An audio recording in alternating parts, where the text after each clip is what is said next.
Thunder rumbled, awakening Sarah. The woman opened her eyes to the sound of rain tapping on the window pane. A May thunderstorm, she mused. The last month of spring had been hot and dry, making the rain a welcome change. She opened the curtains to admire the rain cleansing the young leaves of dust. Looking down, she noticed a large black car in the deserted street. Beside it stood 3 men, 2 clad in black and the third, near the car, in jeans and a white sweater. He seemed to be searching for someone among the apartment windows. Suddenly the doorbell rang. Sarah hurried into the hallway, but Shawnette overtook her. The woman was already up and preparing breakfast, so she reached the door first. "Shawnette," said the neighbour's boy, Tommy, "they've come for your granny. They have a nice car, and they look serious. They gave me $20. "Hold on, who's come?" Shawnette interrupted. "I don't know. They only asked me to call Sarah Reed," answered the boy. Sarah looked at Tommy in surprise. She hadn't expected anyone for a long time, and was certain that no one was looking for her. Shawnette turned to the elderly woman and asked, "Do you understand what's happening?" "Absolutely no, Shawnette," Sarah replied, "but there is indeed a car parked there, and there are strangers near it." "So stay here, and I'll go and see what's going on," Shawnette said resolutely, putting on her shoes and throwing a light sweater over her dress.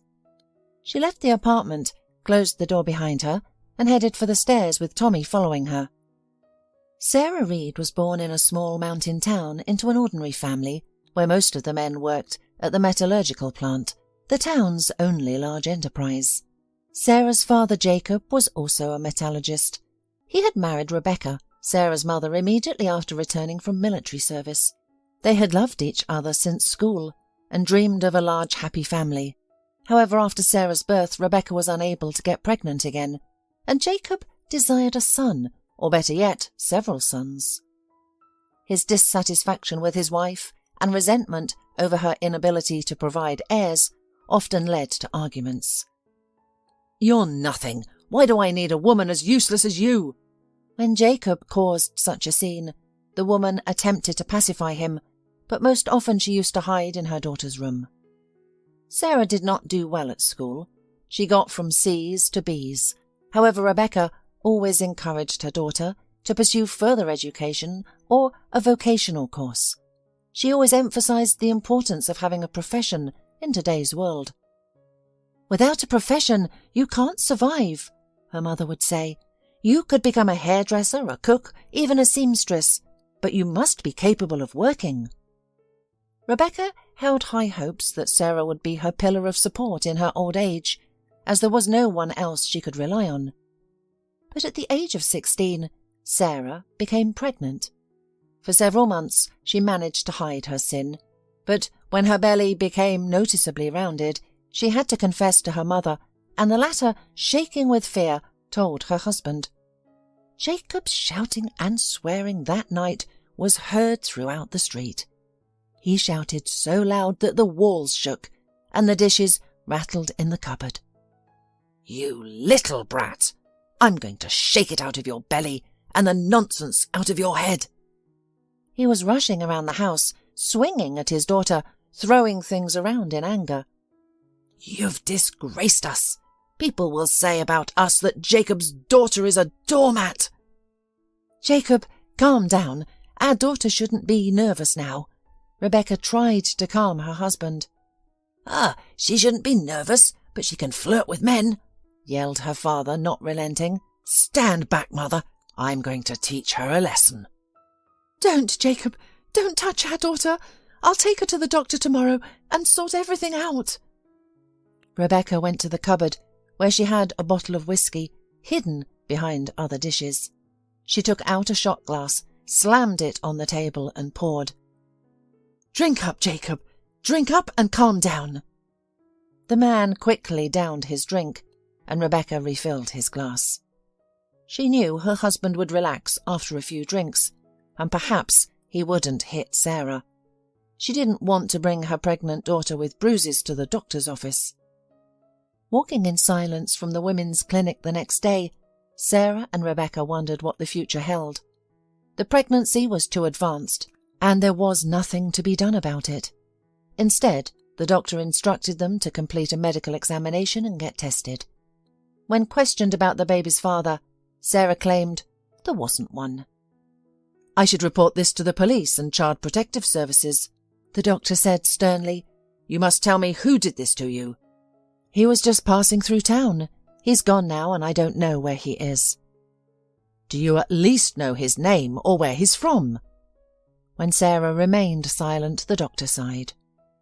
Jacob and Rebecca were worried about their daughter, and she seemed to be obsessed with her baby. She knitted sweaters and booties from yarn, sewed bonnets, decorated the room. Her only focus was on the baby she was expecting. Sarah's baby decided to come much earlier than expected. She gave birth to a boy in the 8th month. From the onset of labour until the baby was born, Sarah's parents were at the hospital, and they didn't leave. "As long as everything is fine," Rebecca prayed. "Stop whining," Jacob rudely interrupted. "Rejoice at least in the fact that she will not be an eyesore with her belly. We'll not have a reason for neighbours to discuss our daughter, to embarrass us in front of everyone." When the doctor came out to speak to the parents, they both approached her eagerly. "Well, how's our daughter, doctor?" asked the worried Rebecca. "Your daughter gave birth," said the doctor, but before she could finish, Jacob took her by the elbow and led her aside. "I need to talk to you urgently," he insisted, his determined expression preventing the doctor from arguing. "Well, come into my office," she responded. Rebecca moved to join them, only to be stopped by her husband. "Wait here," I said. "I'll be back soon." Bewildered, Rebecca remained in the waiting room, frustrated with her husband's refusal to let her speak with the doctor. When her husband finally appeared in the doorway, Rebecca jumped from her seat. "What did the doctor say, Jacob? What's wrong?" she asked. "A sick, premature child was born," he responded. "What can I say? The doctor said he might not make it." "What do you mean, not make it?" "He might die," he answered bluntly. "Oh, God, how can it be?" wailed Rebecca. "Quiet. Let's go home. You're not needed here anymore. Sarah's asleep. She's been sedated," he responded. At home, Jacob sat in the kitchen with a bottle of whiskey. He barely spoke to his wife, only drinking all the time. The next day, after work, Sarah's parents hurried to the maternity hospital. Jacob seated Rebecca on a chair in the emergency room, saying, "Sit here. I'll find out everything myself." He then headed down the corridor to the doctor's office. His wife waited for him for about half an hour. Jacob returned furious and slammed his fist on the wall. "The baby died," he said. "What?" Rebecca did not understand. "Are you a fool? The baby was premature and sick. It died. That's all." "Wait. Jacob, where's the death certificate? Will they give it to us?" Rebecca suddenly asked. "They'll give it to us when we come to pick up our daughter. Let's go." The man headed for the exit, and Rebecca hurried after him. At home, the woman broke down in tears. She was heartbroken for the baby, her daughter, and the lost opportunity to be a grandmother. "We must ensure the baby receives a proper burial," thought Rebecca. She also couldn't help but worry about her daughter, who probably had already heard the tragic news. The tears just kept flowing. 2 days later, they picked Sarah up from the maternity hospital. She looked pale, thin, and drained. Sarah didn't cry, but silently stood with her parents, waiting for her belongings to be brought out. "Jacob, go get the certificate," Rebecca asked her husband, "and find out when they give us him for burial." "I know what to do. I'm going now," Jacob responded abruptly. He left, and upon his return said, "Let's leave quickly." "What happened? And where's the certificate? And what about the body?" the woman persisted. "I got so mad at them. They don't want to give the body, saying it's not allowed," Jacob exclaimed as he left the hospital, striding down the sidewalk, while Sarah and Rebecca tried to catch up with him. "Why?" "How should I know? They have rules. They gave the death certificate to me, but I got so furious that I tore it up and threw it in their face." "Oh, Jacob, why are you so rude? You should have asked calmly." "How can you speak to them calmly? They ruined the kid, my grandson. They even said it was our own fault for raising our daughter poorly. I just couldn't control myself." At home, Sarah locked herself in her room and didn't come out, no matter how much her mother pleaded. The cry of the baby she had given birth to resonated in her mind. She heard it clearly, as if he were lying next to her and crying. Sarah had barely finished school. Her classmates treated her with mocking and avoided socializing with her. Of course, it was logical for them. They looked forward to their futures, confident that everything was going according to plan. They expected to get an education, find jobs and build beautiful families. However, Sarah's life was different. She already had a relationship with a man who didn't love her at all. Furthermore, she experienced pregnancy but never became a mother. She was already not very sociable, and this painful experience made her further withdraw into herself, becoming like a gloomy shadow. Every time she returned from school, she could feel the neighbours' eyes on her. Of course, not all of them looked at her with contempt. Some women with baby strollers lowered and averted their eyes upon seeing her. They were afraid to imagine what the young woman who had lost her child was feeling. They feared to even momentarily put themselves in her shoes, as they had healthy babies in their strollers. 2 years had passed. Sarah's mother hoped that the wound in her daughter's soul would gradually heal, and she would return to her old self. But it seemed as if something had irrevocably broken inside her.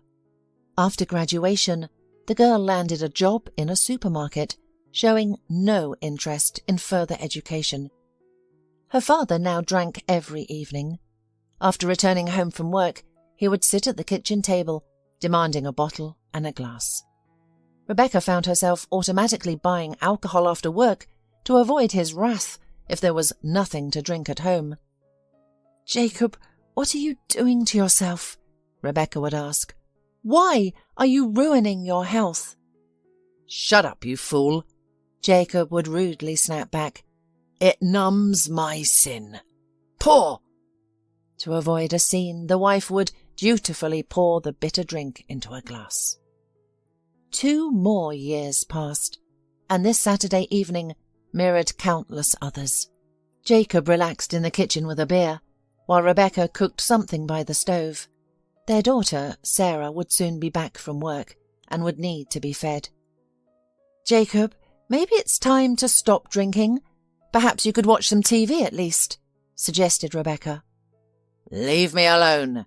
What's there to watch? Soap operas? Nonsense. Tell me, is our daughter going to mourn the baby forever? She should be getting married by now. How long has she been a burden to us?" "She's not a burden to you. She earns her own money," Rebecca retorted. "I know, but a woman needs a man, or she'll lose herself completely," he insisted. "Calm down. She's been through so much. God forbid, don't you feel sorry for her?" The woman put the lid on the pot and turned off the stove. "What's there to feel sorry for? All women are the same." Jacob waved away. The sound of the door opening echoed from the hallway. Moments later, Sarah emerged in the kitchen with a guy standing next to her, who looked about 10 years older. "Dad, Mum, meet Paul. We're planning to live together," Sarah announced, leaving her parents gobsmacked. "Hello," the guy greeted. Jacob and Rebecca were taken aback, their surprised gazes shifting between Sarah and Paul.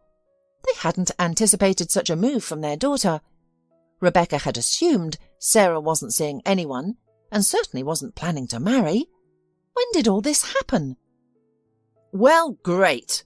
Jacob extended his hand to the guy. "Come in, sit at the table.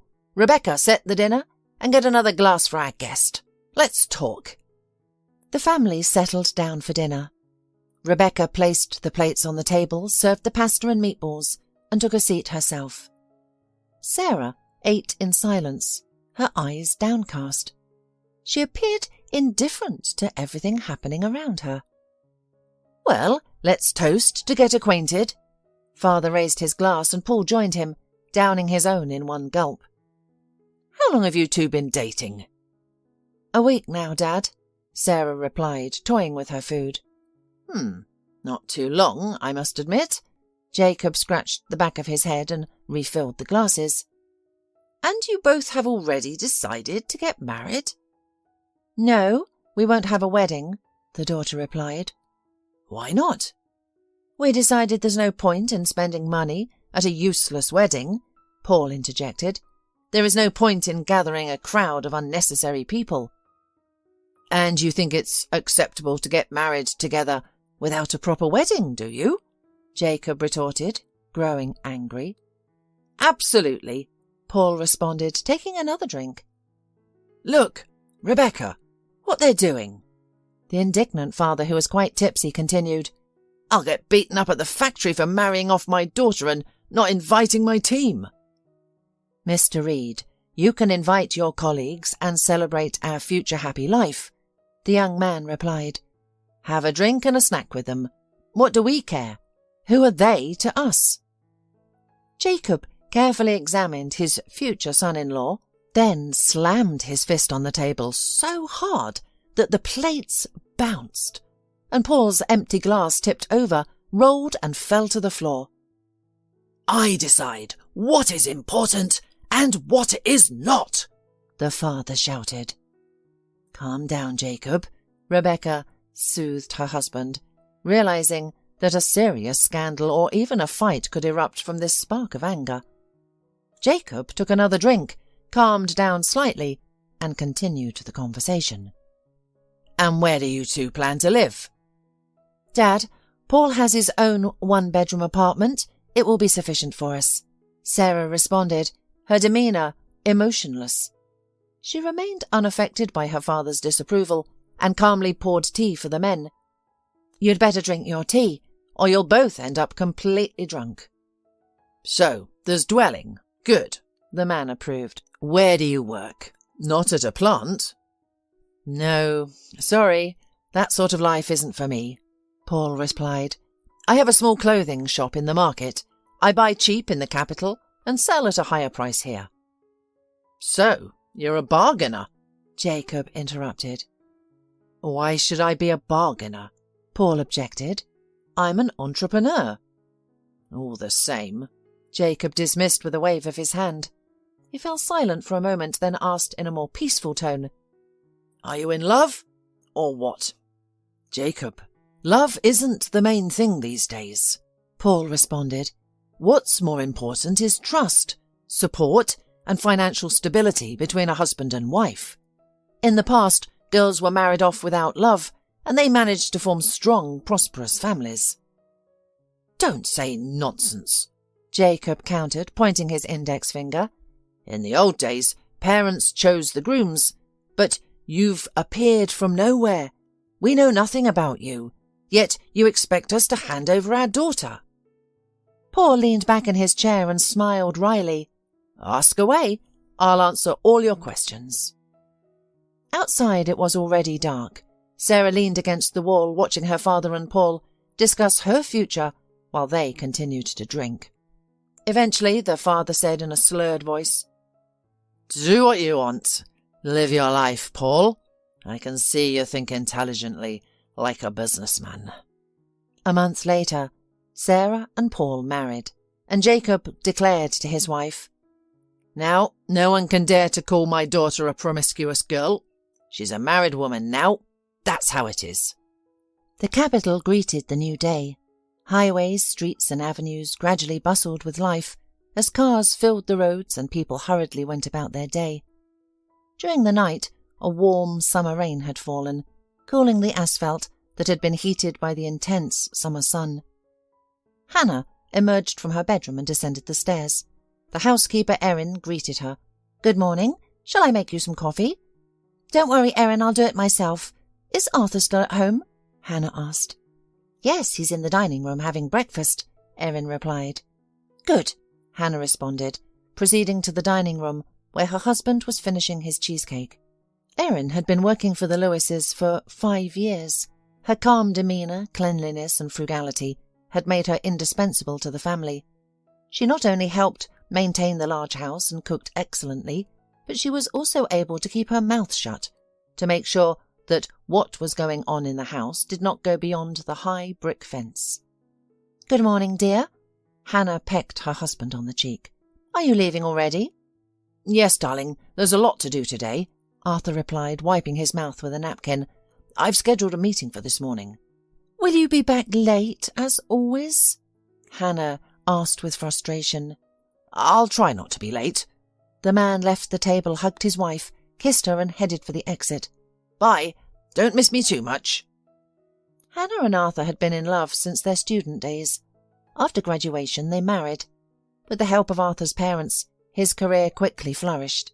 He swiftly assumed his father's position as the general director of a metal processing enterprise. Essentially, he inherited the role when his father chose to retire and enjoy a quiet life in a country house by the sea. Hannah, not needing to work, dedicated her time to her hobby, pottery. A small house was built in their garden, serving as her workshop, where she handcrafted impressive items such as cups, jugs, vases and plates. The couple lived comfortably, able to afford any luxury, but there was something they couldn't buy. For 10 years they had been trying to have a child, but all attempts were unsuccessful. This inability to conceive affected Hannah the most. Meanwhile, Arthur got a phone call from his business acquaintance from the distant mountain town. "Hi, Arthur, how are you?" "Andrew, hello." Arthur was delighted by the call from his friend and partner, but he immediately felt a chill run down his back. "Everything's fine. Why are you calling? Is there a problem at the plant?" No, don't worry," the voice on the other end of the line reassured him. "I have some news for you. I got a reply from the orphanage you sent the sponsorship. The director sent me the documents for one boy who she thinks might be the best fit for you. Blue-eyed, light-haired. His health isn't the best, but nothing serious. He's very bright for his age." "And how old is the boy?" Arthur asked, his heart starting to race. "He's 2 years old and was left at the maternity hospital right after birth. The mother has waived her rights, so there won't be any issues. There's a couple considering him for adoption, but the principal believes this family wouldn't be good for the boy, and if she were to choose anyone, it would be you and Hannah. Andrew, tell the principal to hold off on anything. I'll call you a little later." "Okay, I'll wait for your call." Arthur ended the call and started to ponder. His family had considered adoption, but Hannah wanted an infant, not a 2-year-old with a potentially established character. Regardless, the man stored all the documents in the safe and stepped into the reception area. "I won't be in today. Cancel all my appointments." When Arthur arrived home, Hannah met him outside. He seldom left work in the middle of the day. She sensed that something had occurred. "Arthur, is there trouble at work?" She embraced her husband. "Why did you come home so suddenly?" "Actually, I have urgent news to discuss," he replied. "Let's go inside." Arthur led his wife to the door, arm in arm. They settled in the living room. Erin served tea and placed it on the table in front of them. Hannah watched Arthur intently, awaiting the news. "Tell me, have you not yet abandoned the thought of adopting a child?" he asked quietly, studying his wife attentively. "Arthur, did you come home in the middle of the workday to ask me that?" Hannah's eyes showed confusion and surprise. "We could have discussed this tonight." "No, we couldn't," Andrew called. "There's a boy in the orphanage. He says the boy is intelligent and handsome." "My God, Arthur, there's always a smart and handsome boy in every orphanage," Hannah exclaimed. "You know, when Andrew said the orphanage director wanted to meet us, my heart started to race. I got excited and wanted to talk to you. There's a family in town that wants to adopt him. It's in the country, where he won't have a good education or prospects. He'll grow up in a working-class family. What can they provide for him?" "But we wanted a baby." "Hannah, a 2-year-old is still very young. We can raise him as our own, and he'll never know he was adopted." The woman stood up and walked to the window, her gaze falling on the garden lawn, where she imagined her and Arthur's son could play. "When do we have to go?" she asked without turning around. "As soon as possible," her husband replied. "I'll call the airport and book the tickets." By morning, they were on their way to meet the boy who might become their son. 5 hours later, a nervous Hannah and Arthur were sitting in the office of the director of the orphanage. "Don't worry so much, Mrs. Lewis. The boy will be brought in soon. Would you like some tea or coffee in the meantime?" The guests from the capital refused, eager to meet the child. "Then let me tell you a little about Taylor," the principal began, pulling out the child's personal file from the cupboard. His 16-year-old mother signed a refusal right after his birth. The child was born prematurely. "I can never understand how one can abandon their own child, whom they've carried under their heart for so long," Hannah said sadly. "Situations are different, Mrs. Lewis," the principal replied. "Not everyone is ready for motherhood. In such cases, it's better for strangers to raise them than a grief-stricken mother." At this moment the teacher entered the office, leading a boy by the hand. He was pulling a toy car on a string behind him. The Lewises looked attentively at the little boy. Blonde-haired, with beautiful blue eyes, Taylor seemed like he had stepped straight out of a children's book. "Hello, what's your name?" Hannah asked, squatting down next to him. "Taylor," the little boy responded, unafraid of the unfamiliar lady. "I am Hannah Lewis, and this is my husband Arthur," she introduced, prompting the boy to shift his gaze toward the man. "And how old are you, Taylor?" Hannah asked. Taylor stretched his hand forward, spread out 2 fingers, and announced loudly, 2. The adults present laughed at the sight of the confident child proudly declaring his age. Taylor then stepped forward and offered his toy car to Hannah. "Do you like playing with cars?" she asked. "Yes," Taylor responded enthusiastically.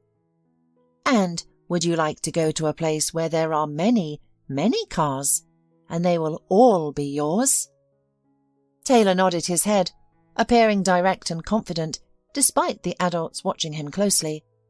Hannah found herself thinking that if she had met him under different circumstances, she wouldn't have guessed that his mother had abandoned him, and he had been raised in an orphanage.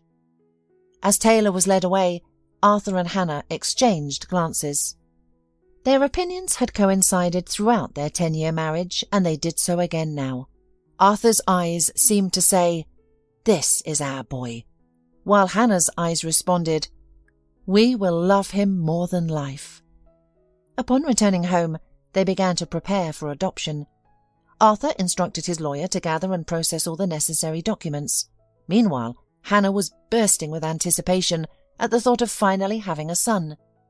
"Erin," she instructed, "clean the bedroom next to ours today. Have the guard remove all the furniture. We'll buy everything new, clean, and wash everything. We need to finish the renovations quickly. That will be Taylor's room." "Okay, Mrs. Lewis, I'll take care of everything," Erin responded. The very next day, a team of repairmen was at work in the nursery, and Hannah was in the living room with one of the best interior designers in the capital. The young man, sporting a stylish jacket and a pigtail, was presenting potential projects. Hannah had contacted him the previous day, asking for a rapid design project to decorate the nursery. After working through the night, he now proudly, albeit nervously, presented his proposals. "I like this one," Hannah said, pointing to a design of a room awash with snowy blue. "Great choice. Lots of light, space and air. However, all the furniture here is custom-made, which will take some time," the designer warned. "How much time do you need?" Hannah interrupted. "I think about a month." "I'll give you 2 weeks. Everything should be ready by then." "Understood," the designer replied, though his voice lacked confidence. 2 weeks later, Arthur journeyed to the town in the mountains to pick up Taylor. Waiting at home, Hannah was restless with worry. What if they didn't get along? When Arthur called from the airport to confirm their flight had landed and they were on their way home, Hannah stepped into the garden. It was festively adorned with balloons and lanterns. A large red battery-powered Jeep and a tricycle stood proudly on the lawn. "Do you think Taylor will like it, Erin?" Hannah asked the young girl. "Don't worry, Mrs. Lewis. You and Mr. Lewis will be the best parents in the world. Don't even worry." The wait for her husband and Taylor's arrival seemed interminable. At last, Arthur's car pulled into the courtyard. Hannah approached her husband and the boy, who Arthur was leading by the hand. "Hello, Taylor, do you remember me?" Hannah asked. "Yes," replied the boy, nodding his head. "You're my good one." The woman hugged the child, tears welling in her eyes. In that moment, she felt like she was embracing her happiness, and she was prepared to do everything to ensure that Taylor had a childhood filled with wonderful memories. The boy integrated into the family with surprising ease. He was never whimsical, always curious, and gladly participated in all the activities the adults were involved in. He would often be with Erin in the kitchen, where she would make him delicious pancakes, shape dumplings, and bake apple pies. In the garden, Taylor included the guard and the gardener in his games. He would daringly drive his Jeep along the paths, chasing the flying butterflies. In the winter, a skating rink was set up on the lawn for Taylor. Arthur and Hannah taught the boy to skate, and afterward they would all enjoy hot tea with delicious almond cookies together. The couple was happy. They had found what was missing in their lives. When Taylor called Arthur Daddy, the man couldn't hide his tears of joy. He scooped the boy into his arms, ran around the garden, and kept asking Taylor to call him Daddy again. 3 years later, the family celebrated Taylor's 5th birthday. They invited children from their friends' and partners' families for a joyful picnic in the garden, decorated with balloons. Clowns entertained the children, while a pile of colourful gift boxes grew on the terrace with each new arrival. Taylor was overjoyed, and Hannah and Arthur graciously welcomed guests who continuously complimented their wonderful son. Waiters served champagne and appetizers, and fireworks lit up the sky above the Lewis's garden at the end of the celebration, much to the delight of the young guests. After the party, Arthur put Taylor to bed himself. Before sleeping, Taylor made his father promise to help him unpack the presents the next day. After tucking his son in, Arthur went downstairs to the living room, where Hannah was sitting, rubbing her temples. "Are you not feeling well, dear?" Arthur asked. "I have a headache and feel dizzy," Hannah replied. "I probably drank more champagne than I should have. I guess I was just too excited." "Are you sure?" "I'm going to take a pill and go to bed. I'll be fine in the morning. Let's go to the bedroom." However, Hannah didn't feel better in the morning. Arthur put all his business aside and took his wife to the hospital. It was a day he would remember for the rest of his life. The family doctor approached Arthur with a mysterious expression. "What's wrong with her?" asked Arthur. "Is she ill?" "Not at all," smiled the doctor. "She's perfectly healthy. Just a bit pregnant."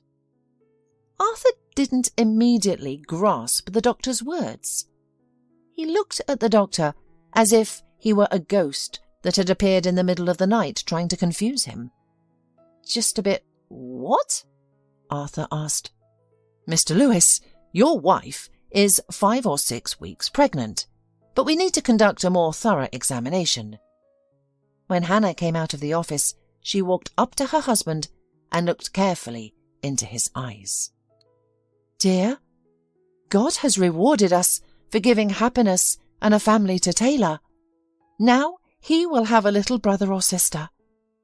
8 months later, the Lewises welcomed a daughter whom they named Piper.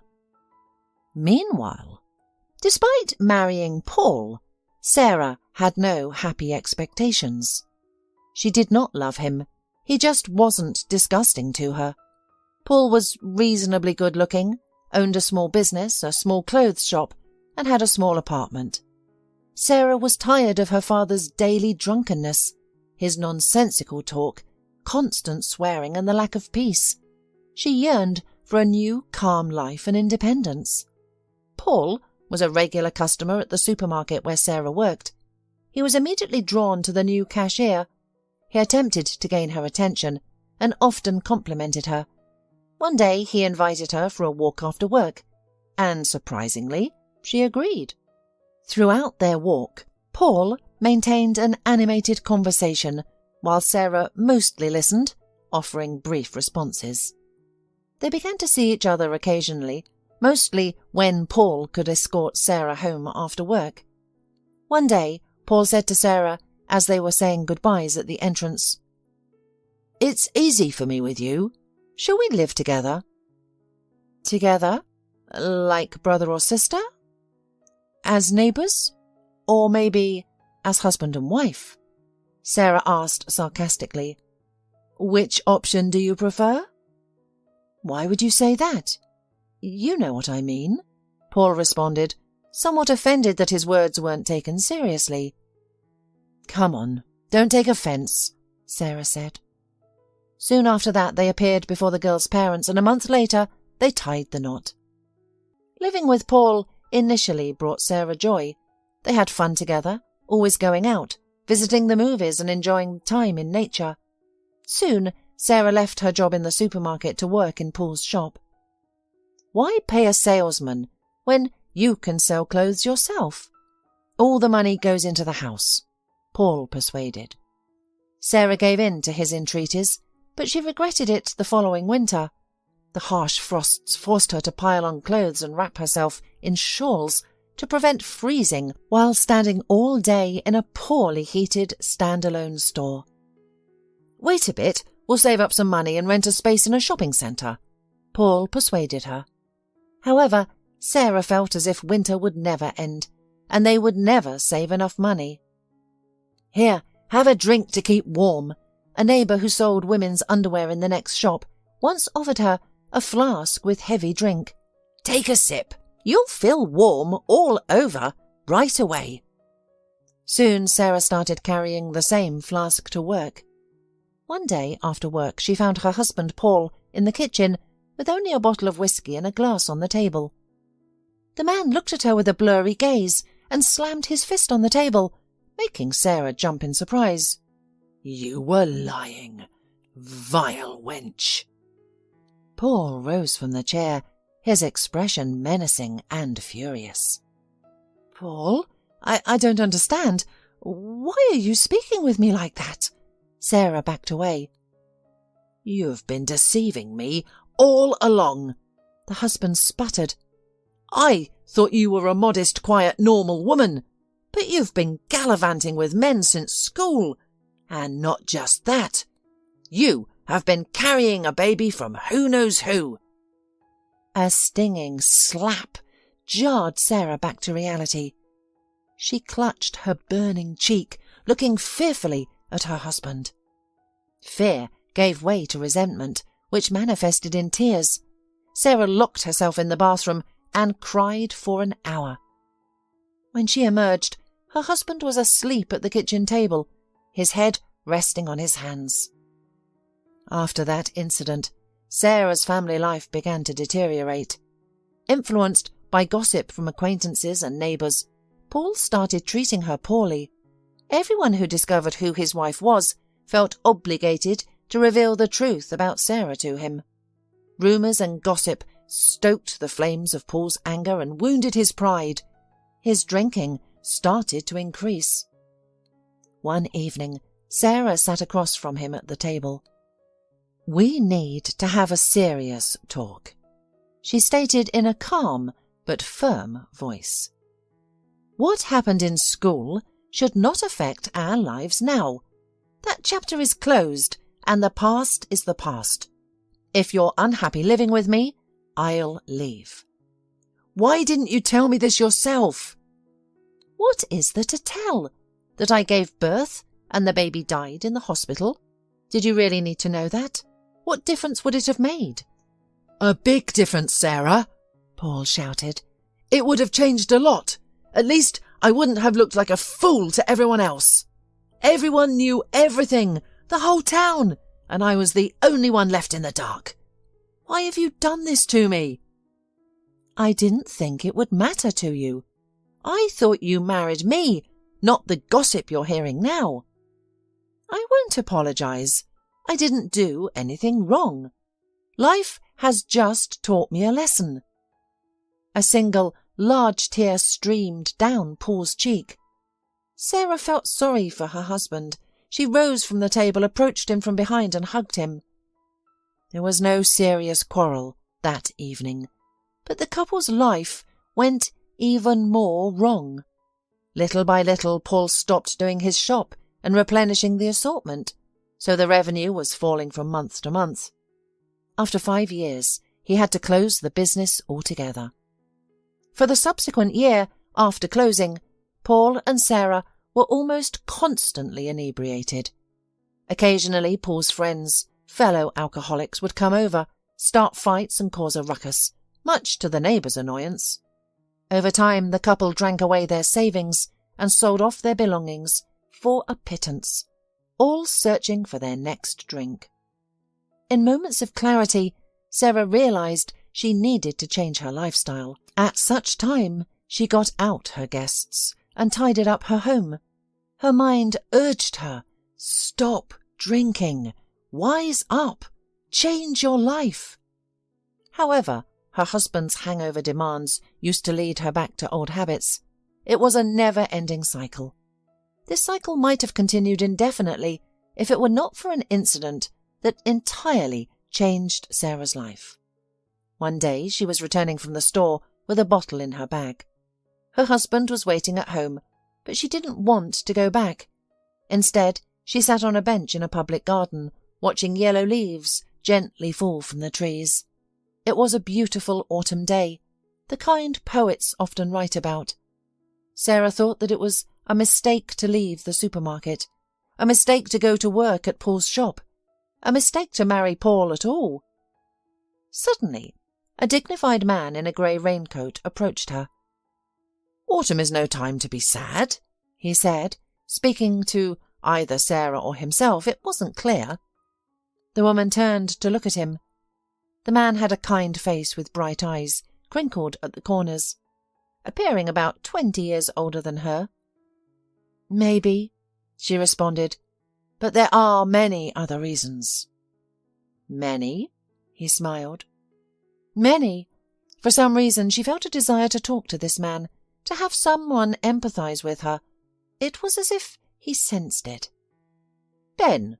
He extended his hand towards her. "Sarah," she responded, his warm handshake causing a stir in her soul, a sense of apprehension she couldn't understand. "You know, Sarah, when my wife passed away, leaving my daughters and me alone, and I sought comfort in what's now in your bag," he said, and acknowledging her surprised expression, added, "Yes, don't be shocked. I saw you at the store." The woman shifted on the bench, feeling embarrassed, being accused of drinking. She had always tried to hide her alcohol consumption from neighbours and acquaintances. Yet this man had easily identified her weakness. "My girls were just 5 and 3 years old," Ben continued. "They really suffered because their mother was no longer there. I wallowed in self-pity. When I realised that I could lose my daughters and end up alone, I realised that alcohol was not the solution. You have to live for those who love and depend on you." "I have no one to live for," Sarah replied. "No one loves me or relies on me." She sighed, lowering her head. If her baby was still alive, she'd have a reason to live. But now, what was there? A husband who couldn't control himself, who wanted nothing more than a bottle. "You're wrong. You just can't see anything around you in your current state." "What is there to see? A drunken husband? I know him like the back of my hand," Sarah responded. "If you like, you can continue this way, but there are other options." said Ben calmly. "You're a young, beautiful woman. Why let your life be ruined?" "I wouldn't call this a life," Sarah replied. "It's a mere existence." "And you don't drink at all anymore?" "Very rare," replied the man. "On holidays I always allow myself to drink with a good meal. I like barbecue. That's a pleasure. Nature in all its glory, fire, glowing coals and aromatic meat on them. How can you resist a small glass of wine?" "Yes," Sarah smiled. "It's been ages since I've been to a barbecue." "Do you want us to change this situation together?" Ben suggested. "Oh, really? Why?"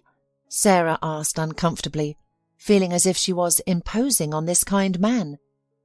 "Look at the weather. It's wonderful. I've already missed trips to the countryside. Trust me, you need it right now," he exclaimed. "Well, let's go," she replied uncertainly. "Great. Tomorrow at 1 o'clock, meet me here." The man stood up and shook Sarah's hand.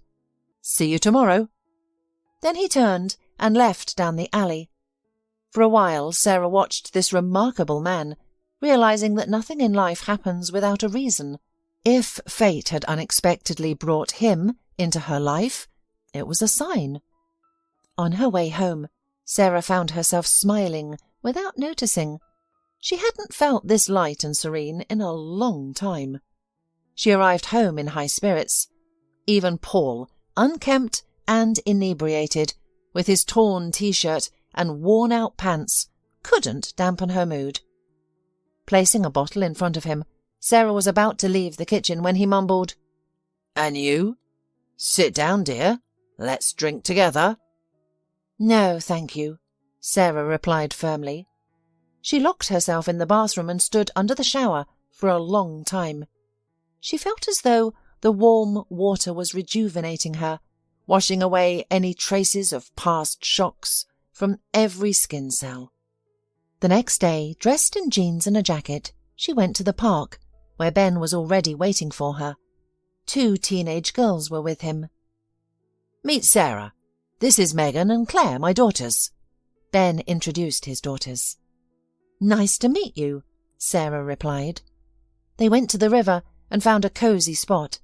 Ben set up a grill, pulled out a plastic bucket filled with marinated meat, bread, and vegetables from his backpack.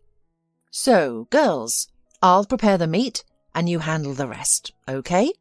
he asked, turning to Sarah and his daughters. "Got it, Daddy," replied the eldest, Claire. Sarah noticed that Ben's daughters were very efficient. They skillfully sliced cucumbers and tomatoes and arranged them on disposable plastic plates. "Do you and Daddy work together?" Megan asked. "No," Sarah replied. "We recently met."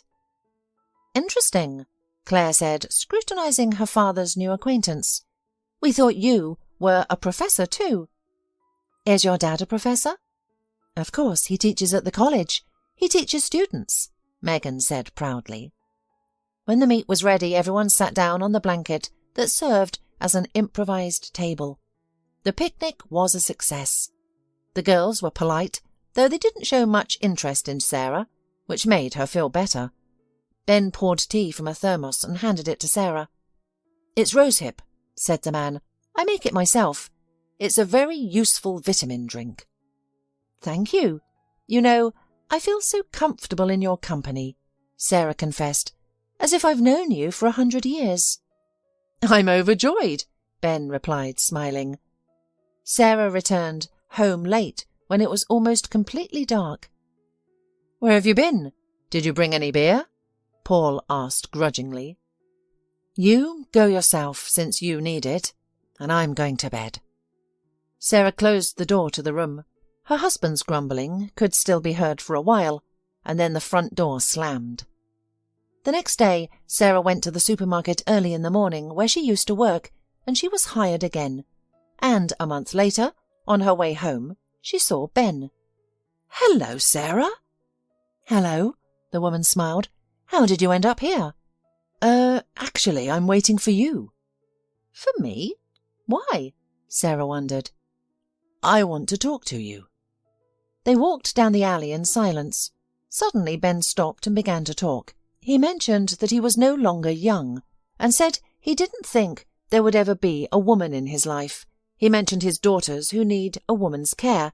After a brief pause, he said, "Sarah, I've been offered a good position at the department in Regional City. They're providing a spacious apartment. Will you come with us?"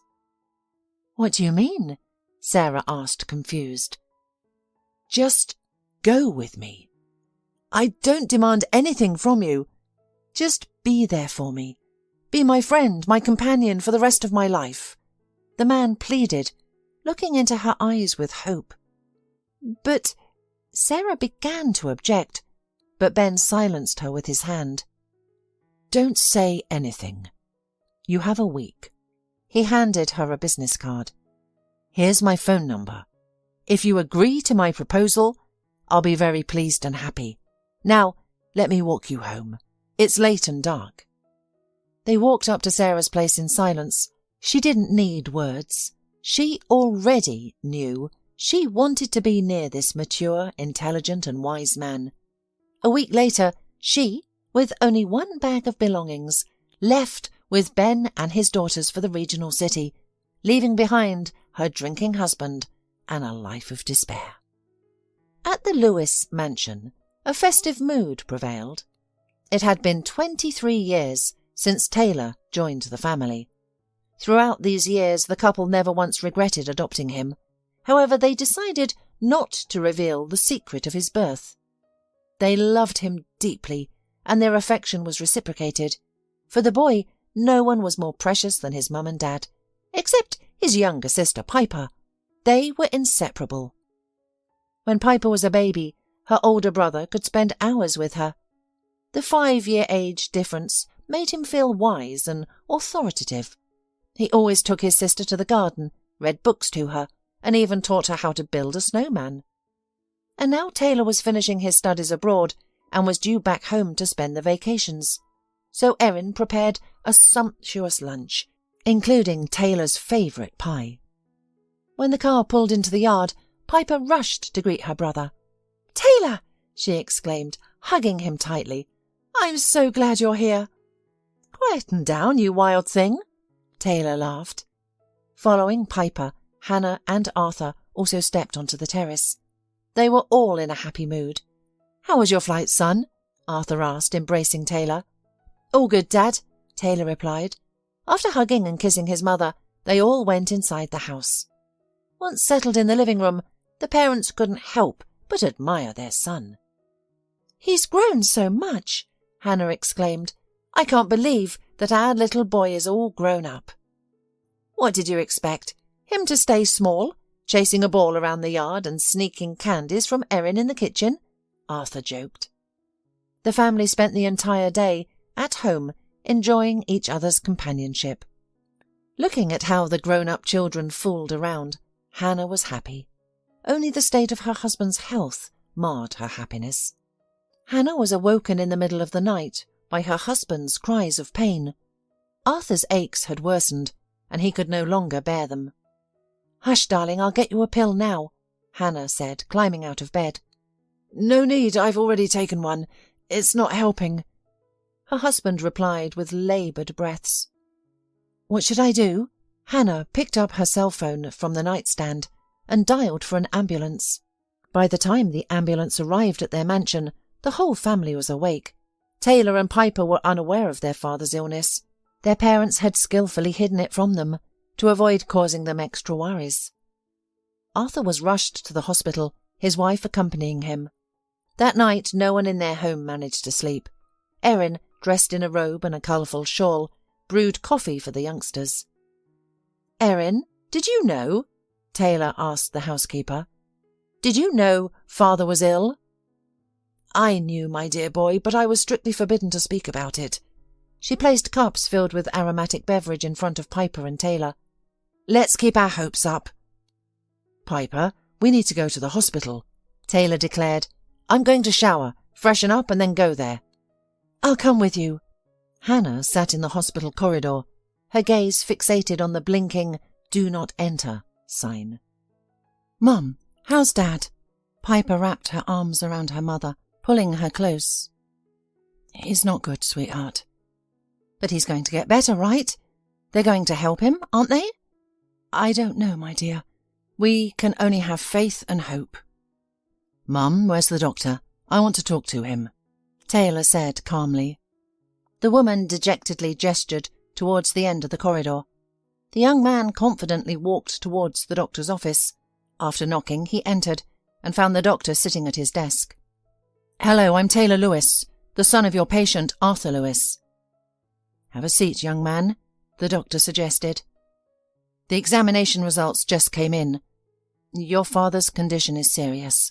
It's quite advanced. Is there nothing that can be done? Taylor asked anxiously. We need a donor, but it's difficult to find one in such a short time. Who can be a donor? Theoretically, close relatives and people who are a match for the patient. Then let me be the donor. Taylor jumped up from his chair. I'm his son. I should match. Your eagerness is commendable, young man, but you need to be examined first. Of course, I'm ready, said Taylor, stepping into the corridor. He approached his mother and sister. Mum, Dad needs a donor. Blood relatives are most likely to be a match. I said I'm ready. Hannah looked at her son, her gaze clouded with grief, devoid of hope. No, son, it most likely won't work out. But why not? I want to help my father myself, don't I? Taylor exclaimed indignantly, puzzled by his mother's despair. I'm young, healthy. I'll recover quickly. For Dad, it's a matter of life and death. Stop and listen to me, his mother commanded in a firm voice, wiping her tears with a handkerchief. You can't be a donor for your father. You are not his blood relative. Taylor froze, as if doused with a bucket of cold water. It was beyond his wildest nightmares to hear such words from his mother. Then she added, You're not our biological child. You're adopted. What are you saying, Mum? Piper asked, frightened. Are you not well? Should we call a doctor? It's true. At home, I'll tell you all about it. Apparently it's time, she said bitterly. Sitting silently in the chair, she rocked side to side, lost in her thoughts. Meanwhile, Taylor slowly meandered down the corridor, eager to escape to the open air. His head spun from the life-altering words he had just heard. People often say that a person can't suffer indefinitely. If God bestows trials, sufferings, and pains upon them, they'll be rewarded with happiness and well-being in due course. This was true for Sarah. She had endured much suffering, a perpetually inebriated father, a stillborn child she couldn't even bury, and a husband who nearly turned her into an alcoholic. But then fate gave her Ben, an adult, wise, educated, and intelligent man. He became the closest and most cherished person in her life. When she moved to the big city with him and his daughters, Sarah felt she'd finally escaped her previously hopeless existence of misery and disappointment. They moved into a spacious 3-bedroom apartment. Ben continued teaching at the university, while Sarah took care of the household. After 5 years of living together, they got married. The girls warmed to Sarah too. They happily helped her with meals and accompanied her on shopping trips. Sarah ensured they were always neat and tidy and kept their school uniforms in order every weekend. She was their confidant, the first to know all their secrets. Sarah was the first one whom Claire told that she was in love and was going to get married, and during the wedding she thanked her stepmother in front of everyone. Thank you, Sarah, for being with us all these years. Sarah and Ben shared more than 20 years together, which were the best years of Sarah's challenging life. Ben, long overdue for retirement, couldn't imagine a life without his students and continued to teach. How can I stay at home and not work? I'll go crazy, become an old man like those sitting on the sofas and condemning everything in the world. Sarah suggested he find a hobby and rest more, considering his increasing heart issues and high blood pressure. However, the dedicated to the work man insisted that his students made him feel alive and needed. Ben passed away at work from a heart attack during a lecture.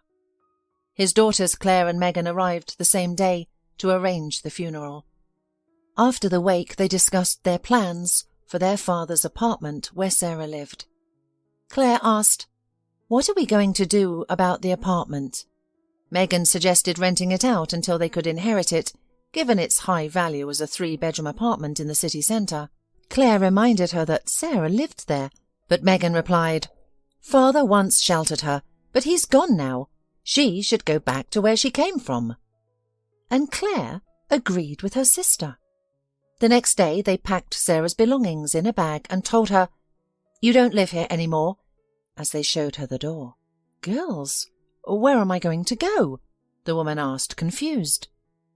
"That's none of our business," Megan retorted, slamming the door in the face of the woman who had once replaced her and her sister's mother. Sarah navigated the bustling streets of a large city, a sizable bag of belongings in her hand and a few bills in her cloak pocket. Life was teeming all around her. People were rushing somewhere, cars were speeding at breakneck speed, and the soul of the woman, who had grown old and grey from grief, was empty. There was no life in her any more. Sarah purchased a potato pie and tea from a street vendor, then found a seat on a park bench to think. She didn't know how long she had been sitting there. Next to her on the bench still lay an untouched pie and a cold tea when night fell over the city. "I'm sorry, are you feeling ill?" Sarah heard a voice that seemed to come from above. "Wake up!" She raised her head to see a stranger holding a large dog on a leash. The woman sat down next to her. "What happened to you? Should I call an ambulance?" she inquired. At this, Sarah's pent-up sorrow burst forth in a flood of tears. She sobbed uncontrollably. The woman handed her a small bottle of water from her purse. Once Sarah had calmed down, the stranger introduced herself. "My name is Shawnette. It's late, you can't stay here. Let's go to my place." Shawnette helped Sarah up and she followed her without protest. Once again, God supported Sarah by sending her a saviour. Shawnette felt so much for the fate of the old woman that she could not let her go nowhere. She herself had been through a lot in her life. The woman had 4 children, and her husband died when the youngest was not yet a month old. "Stay with us. We have room. There's enough space for everyone," Shawnette offered the next morning. Initially, Sarah was resistant, but Shawnette persuaded her, arguing that she needed help with the children, and Sarah could assume the role of their grandmother. That's precisely what happened. Shawnette's 2 sons and 2 daughters proved to be bright and affectionate children. Within a week, they announced to their friends and neighbours that their grandmother had arrived. Soon, everyone in the big apartment building knew about Sarah, and everyone treated her politely. Thus, Sarah, who seemed destined for loneliness after Ben's death, one more time found a family in the form of Shawnette and her 4 children. And now she was awaiting Shawnette, who went downstairs to speak with strangers. "Who are you?" Shawnette asked the well-dressed young man standing by a huge black jeep, peering into the windows. "I'm looking for Sarah Reed," the young man replied. "Does she live here?" "Perhaps you could introduce yourself first and explain what this is about," Shawnette responded skeptically. "Of course, my name is Taylor Lewis. As far as I've been able to ascertain, Sarah Reed is likely my natural mother." Shawnette's eyebrows raised. "To my knowledge, Sarah has no children." "Let me meet her and speak with her. It's the only way we can uncover the truth." Shawnette eyed the man carefully. "Let's go," she said, heading towards the entrance. The 2 guards followed Taylor, but he stopped them. "Wait here, please." Sarah placed the kettle on the stove and sat at the table. 10 minutes later, Shawnette entered the kitchen, followed by the young man, whom Sarah had noticed at the bottom of the entryway when she looked out the window. "Sarah, I don't understand anything, but this man needs to talk to you," Shaunette said, looking confused. "I'll leave you two alone." "No, stay here, Shaunette." Shaunette sent the children, who were curiously watching the guest, into the room, closed the door, and invited Taylor to sit down. Then she sat down herself. The man remained silent, staring into Sarah's face. Sarah felt like she had seen this young man somewhere before. His face seemed familiar, but she couldn't recall from where. "Are you Sarah Reed?" Taylor finally asked. "Yes." "My name is Taylor Lewis. For many years I've been searching for my mother, who left me at the maternity hospital." Shaunette and Sarah exchanged surprised looks. How could they assist this man? After a brief silence, Taylor continued his story. "I never knew that I was adopted until my father was on his deathbed. It was then that my mother emotionally revealed that she and my father had adopted me when I was very young. At first, I was furious and even left home. Eventually, though, I calmed down and began searching for my birth mother. All I knew was the name of the town and that my 16-year-old mother had left me at the maternity hospital shortly after birth. I imagined countless times how I would find her and express my feelings towards mothers like her. But then I would mentally thank her for my existence. After all, I have a happy, prosperous life, the world's best parents, and a sister whom I deeply love. Unfortunately, all my searches turned up nothing. The trail went cold at the maternity hospital. There was a small fire, and the documents were lost. No one remembered me, except one young cleaner. At the moment of my birth, she was cleaning the hospital corridor, and she overheard a conversation between the doctor and the grandfather of a newborn premature boy. The grandfather demanded to sign a waiver. "I am a father. My daughter is a minor, so I have the right to decide for her," the man stated loudly. The cleaner was so profoundly affected by the father's decision that she remembered the incident for the rest of her life. She also told me that she heard that the young mother had been told her baby had died, but she saw herself that the boy was sent to the orphanage. That's when I realized my own mother didn't know I was alive, and I got the leads that led me to you. Taylor fell silent. He looked at Sarah, who listened to his story in silence, tears streaming down their cheeks. She could not believe that her father could commit such a cruel act. He was long gone, and there was no one to question. Sarah was filled with grief and joy as she realized her son was alive. She wanted to stand and embrace her son, but her body was frozen in place. Tears were also streaming down Taylor's face, and he struggled with a lump in his throat.